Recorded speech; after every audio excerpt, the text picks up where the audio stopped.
Hi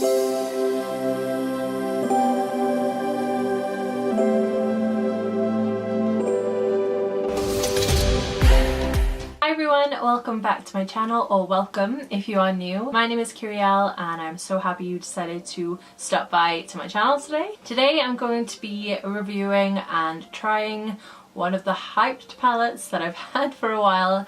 I'm going to be trying the Anastasia Beverly Hills Modern Renaissance palette. I'm gonna sound like a broken record, but I've had this for so long. I've had it since last September when I went to America and I purchased it there. I just haven't got around to trying it, and now I have. This is the finished look. So a little bit of a teaser, but I'm gonna be trying out the eyeshadows. I'm gonna be swatching them for you so you can see what the shades are and just seeing if it's worth the hype. So like I said, I bought this while I was in America last year in Florida. I can't remember how much I paid for it, but I looked online at Sephora and it's $42. Also, you can buy it in the UK on Beauty Bay and it's £43. So it's a bit more in the UK, which is very annoying, but I bought it when I was in America. So everyone and their mother has already tried this eyeshadow palette already, but I wanted to try it out myself to see if it's worth it, because everyone talks so highly about this palette, saying that it's really blendable and everything like that. But then we had the subculture debacle and I was a bit like, I hope this is as good as people say it is, because it would be a disappointment if it's not. But I'm going to be trying out the eyeshadow, showing you what colours I used, how I applied it, and if there were any issues along the way. First, just looking at the palette, it's so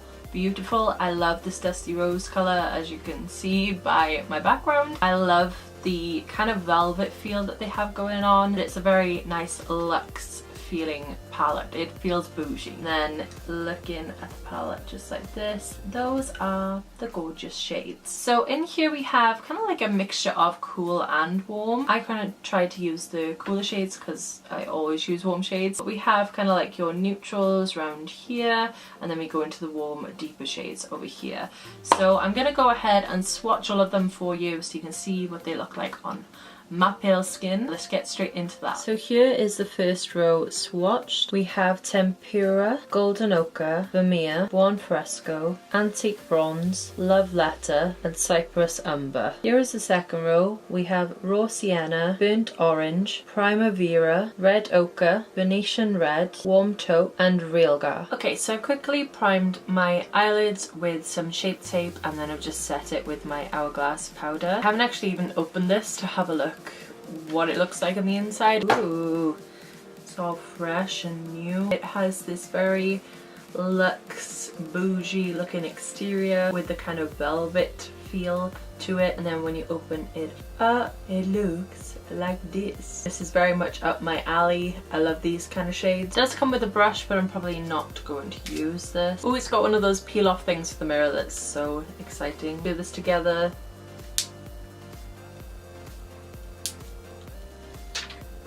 The first shade I'm going to go into is Buon Fresco. I think that's how you say it. Oh my gosh, so pigmented. It picks up a lot of product on the brush, but it is quite fallouty, so you have to be super soft with these. But I've heard that about the Anastasia shadows anyway, so I kind of knew what to expect.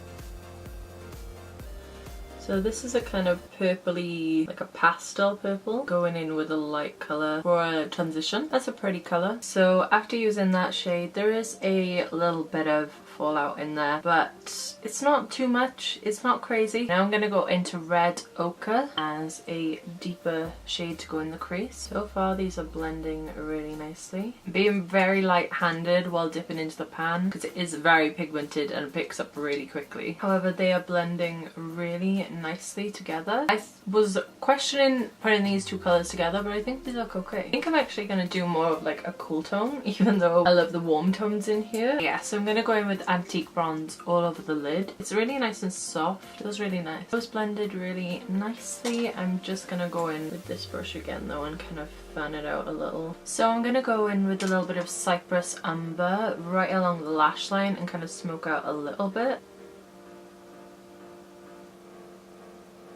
I'm gonna wing it out a little bit. This shade is quite soft. There's a lot of kick up in the pan. I first of all put my brush in it and kind of rolled it to coat it. Don't do that, okay? It went everywhere. But the pigment's really good, so I can't really complain. Okay, so I'm quite liking the way that that's looking. The only thing left to do is the brow bone and inner corner, but I'm gonna go quickly do my brows off camera, and also I'm doing a first impressions on a foundation today. So I'm gonna go do that and then I'll be right back. Okay, so I'm back. I've done all my face makeup and I want to finish off the eyes now. I'm gonna take a little bit of burnt orange and I'm gonna buff this underneath the eye. Just kind of blend it into the outer corner. I'll like pick up the fallout because this palette was so expensive. It was the fallout that is happening within the pan on my eyes. So I'm like, no, I don't want to just blow away my money. I actually really like that colour. I'm gonna take a little bit of Realgar, I think that's what it's called, and put it on like the outer corner. I like the way that looks.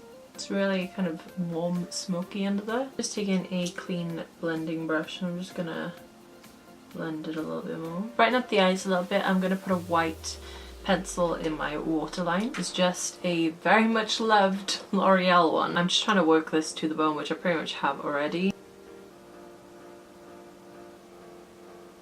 I've been doing so many eye looks for my Instagram page. My eyes are kind of hating me right now. They're starting to tear up. They're like, stop, just stop. And I'm like, no, must blend. So I want to do like a real bright inner corner highlight, and I'm going to go in with the colour, I think it's called Vermeer. I hope that's what it's called. I'm going to try it with and without a setting spray because this is more of a shimmery colour. Pretty much everything I've used so far is a matte. Apart from the antique bronze, that's kind of got like a sheen to it, but I wouldn't consider it metallic at all. I'm just going to go in without first of all. Ooh, this shade is super duper soft, so be careful when you put any brush into this one.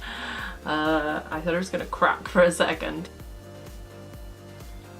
I thought it was going to be a lot lighter than that. It's very reflective, but it is kind of leaving like a dark cast on my inner corner just because I'm so pale.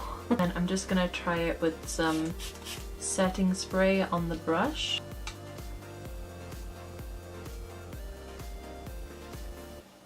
Definitely better with a setting spray, so I'm just gonna even it out a bit. I almost forgot to do a brow highlight, so I'm gonna use a little bit of Tempera. It's like a matte shade, but I just want to give it a go underneath the brow. It's actually got a little bit of a sheen to it. This is pretty much a skin tone colour for me. Okay, so that's my eyeshadow done. I'm going to quickly go put on some mascara and then I'll be right back. Okay, so I finished up my base and everything like that. I'm going to talk about what I think about this hyped up palette. I'm so glad I bought this and decided to try this out. It was an expensive palette, but I feel like it's completely worth the money that you spend on it. The shades on here are so pretty and so versatile. You get a lot of warm tones, but you also have your cool tones in there as well, which I decided to go for a more cool tone look, which is completely out of my comfort zone. That's something I really like doing when I get new palettes, is using colours that I don't typically use if I have them available to me. So I decided to try the more purpley tones in here. I did use a little bit of warm tones underneath my eyes, but mostly I use different colours to what I usually would, and I really like the way that it came out. One thing I have to say is the blendability and the softness of these shadows is unreal. They work so nicely together. There was no patchiness. It was so easy. They were so soft and so buttery. Obviously with the softness comes the fallout, which I did have quite a bit, I'll be honest, but it's nothing that I couldn't work with. When I was putting my brush in, I was just kind of tapping, and any kind of kick up that was happening, I was just patting it back into the eyeshadow, and I'd use the excess that was falling out to kind of maximize the use of this palette. Colours in here I feel like work well together. I think the only real random one in here is that purpley shade that I used. I don't know why, but I feel like it worked with the eyeshadow, but I feel like out of all of them, that's just a real random cool tone in there. I'm not complaining because I did use it. It worked more than I thought it would, but I feel like it is just a random purple in there. I guess it would work more with the pinks, but I tried to stray away from those because I know everybody uses those in this palette. The pigment on these as well is very much insane.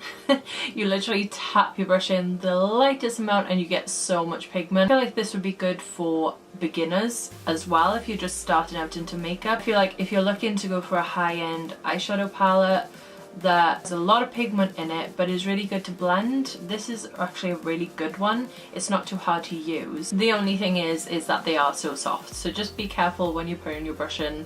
Don't go ramming your brush in there, touch very lightly and you'll get still a crazy amount of pigment and you'll still be able to use it really well. Personally, I usually use shimmers with a setting spray and I did feel like the shimmer in here performed better with a setting spray, so I don't know if you want to bear that in mind. You can also use water if you don't have a setting spray at home, just put it in a little spray bottle, make it easier for yourself. However, the mattes, oh my god, the mattes, they're just so buttery and so blendable. I love the mattes in here so much. I really want to dive in and try some of the pinker tones in here so I can really see what their colour payoff is like. If it matches the quality of the colours that I've already used, then it's going to be amazing. I can't wait to use this more. You'll definitely see me using this on my Instagram. If you don't follow me on Instagram, I do makeup looks pretty much every day. I try to post every single day, but I'm really liking this. Really liking this palette, so I want to experiment with it more. I think it's definitely lived up to the hype that it had around it, and everyone talks so highly of this palette and I now see why. It's definitely worth the pretty penny that I spent on it. So yeah, this is it for the video, guys. I really hope you enjoyed me trying out this hype product. I also have the Huda Beauty Rose Gold palette that I really want to try. That's also hyped up. I've had a lot of success with this one and the Jaclyn Hill palette, so better live up to the hype. If you did enjoy this video, don't forget to subscribe. That will notify you when I upload more videos like this. And also, if you did enjoy, don't forget to leave a little thumbs up so I know. I'm so looking forward to trying more makeup. I've got a lot of stuff that I still want to try. I've bought the new Makeup Revolution £4 palettes that I really want to try as well, see what the quality of those are like. But yeah, that's it from me. I hope you're having a wonderful day wherever you are in the world, and I hope to see you next time. Bye guys!